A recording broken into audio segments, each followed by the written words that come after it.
Cuando piensas en un payaso aterrador, probablemente te viene a la mente una imagen muy clara. Un globo rojo, una alcantarilla oscura y una sonrisa imposible de olvidar. Pennywise, el payaso de It, es un personaje de ficción. Pero el miedo que despierta no nació de la nada. Años antes de que esa historia se hiciera famosa, en la vida real existió un hombre que también se disfrazaba de payaso, también sonreía frente a los niños. Y detrás de esa sonrisa escondía uno de los horrores más perturbadores de la historia criminal moderna. Su nombre era John Wayne Gacy. Y a diferencia de Pennywise, él no era un monstruo sobrenatural. Era un vecino más, un buen ciudadano, alguien en quien muchos confiaban. Bienvenidos a Suspenso Invisible. Hoy vamos a explorar el caso del llamado payaso asesino. Cómo construyó su doble vida, cómo se ganó la confianza de todos. Y cómo finalmente fue descubierto. Antes de ser conocido por el mundo como un asesino en serie, John Wayne Gacy parecía, al menos desde afuera, alguien respetable. En su comunidad, en el estado de Illinois, Estados Unidos, Gacy era visto como un empresario que tenía su propia compañía de construcción. Un hombre involucrado en eventos locales. Incluso, alguien dispuesto a alegrar fiestas infantiles disfrazado de payaso. Ese personaje de payaso tenía nombre, Pogo. Con su traje colorido y su maquillaje, Gacy entretenía a niños en hospitales y reuniones comunitarias. Para muchos, era un gesto de buena voluntad. Para él, era también parte de una máscara, una forma de esconder lo que realmente era capaz de hacer. Y es aquí donde la realidad y la ficción se cruzan. El concepto del payaso que da miedo no nació con Pennywise. Historias como la de Gacy reforzaron esa sensación de que algo que debería ser inocente puede convertirse en la cara de una pesadilla muy real. Pero, ¿cómo llegó hasta ese punto? Para entenderlo, hay que retroceder.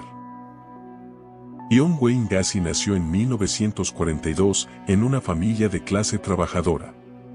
Su infancia no fue fácil, se ha documentado que tuvo una relación complicada con su padre, descrito como violento y alcohólico. Desde pequeño, Gacy creció con una mezcla de necesidad de aprobación y resentimiento. En la adolescencia, empezó a mostrar un patrón que luego sería constante en su vida. Necesidad de ser visto como buena persona. Mentiras para llamar la atención o ganar prestigio. Y una tendencia a fabricar una imagen de sí mismo muy distinta a lo que pasaba en su interior. Millones de personas viven situaciones durísimas y jamás dañan a nadie. Pero en su caso, estos factores sí parecen haber influido en la construcción de una personalidad manipuladora, egocéntrica y profundamente oscura.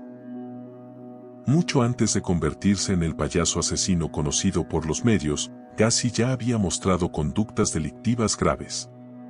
En los años 60, fue acusado y condenado por agredir sexualmente a un menor de edad. Pasó un tiempo en prisión, pero salió antes de cumplir la condena completa gracias a buena conducta. Este dato es clave. Ya existían antecedentes serios, ya había señales. Sin embargo, tras su liberación, Gacy se mudó, reconstruyó su vida en otra ciudad.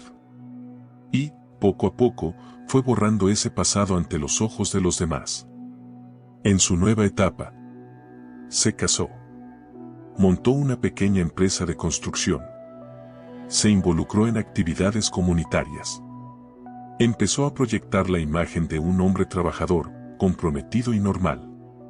Lo que casi nadie sabía, era que esa fachada le daba algo muy peligroso. Acceso y confianza.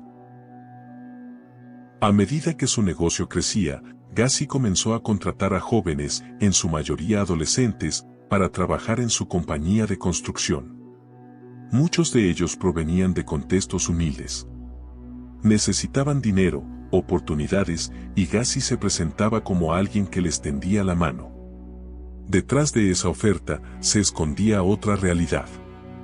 En lugar de dar detalles morbosos, basta entender el patrón general. Gacy aprovechaba su posición de poder y la vulnerabilidad de estos chicos. Usaba engaños, promesas de trabajo o dinero.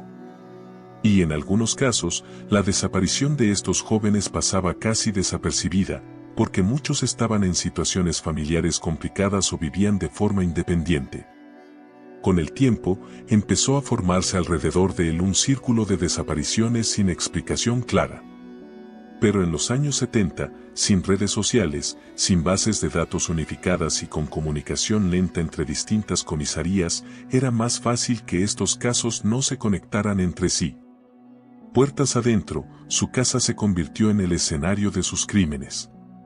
Un lugar que, por fuera, parecía una vivienda corriente de suburbio. Pero que, con el tiempo, se descubriría que escondía pruebas de una cantidad de víctimas que superaba cualquier sospecha inicial. Durante años, Gacy llevó esta doble vida.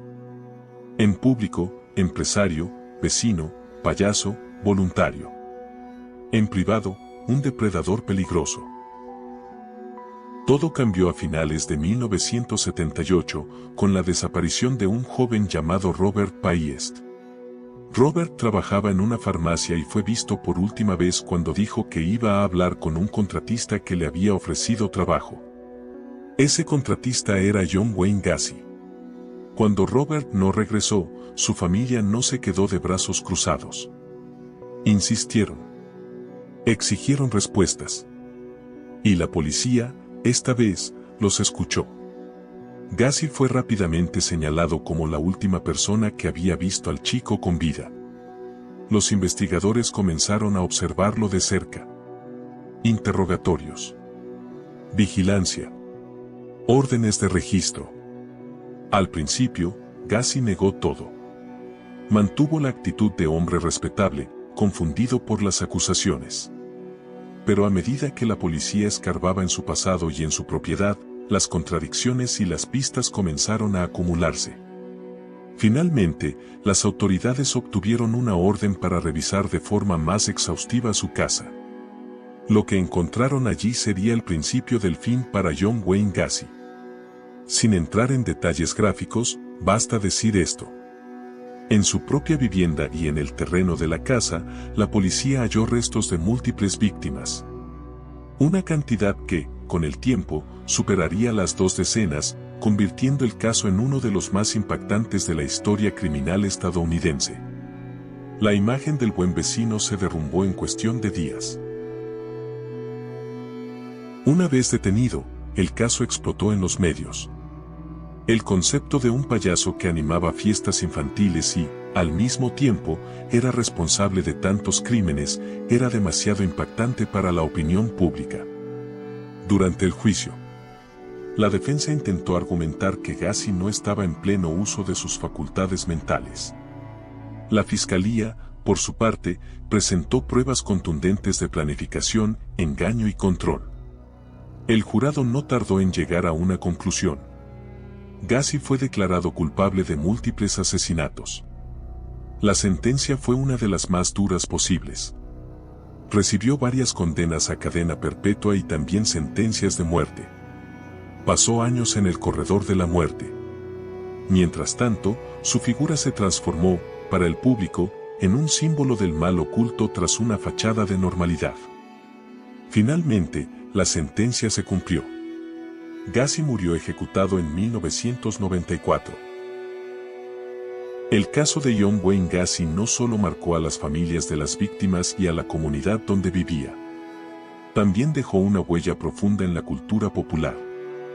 Aunque el personaje de Pennywise, de It, es una creación de ficción y no una copia directa de Gacy, ambos se alimentan de la misma idea perturbadora. Algo diseñado para ser inofensivo y alegre.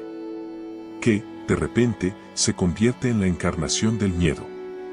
Después de casos como el de Gacy, el payaso asesino dejó de ser solo una figura de circo. Se transformó en un arquetipo. Películas, series, libros y hasta leyendas urbanas empezaron a utilizar esta imagen. Pero detrás de ese arquetipo, hay algo mucho más real y más inquietante. La capacidad que tienen algunas personas de construir una vida falsa, de ganarse la confianza de quienes los rodean, y de esconder durante años una verdad oscura, mientras el resto no ve o no quiere ver, las señales. El caso de John Wayne Gacy nos deja muchas preguntas incómodas. ¿Cómo alguien con antecedentes tan graves pudo rearmar su vida sin levantar sospechas? ¿Hasta qué punto las apariencias y el buen nombre en una comunidad pueden funcionar como escudo para un criminal?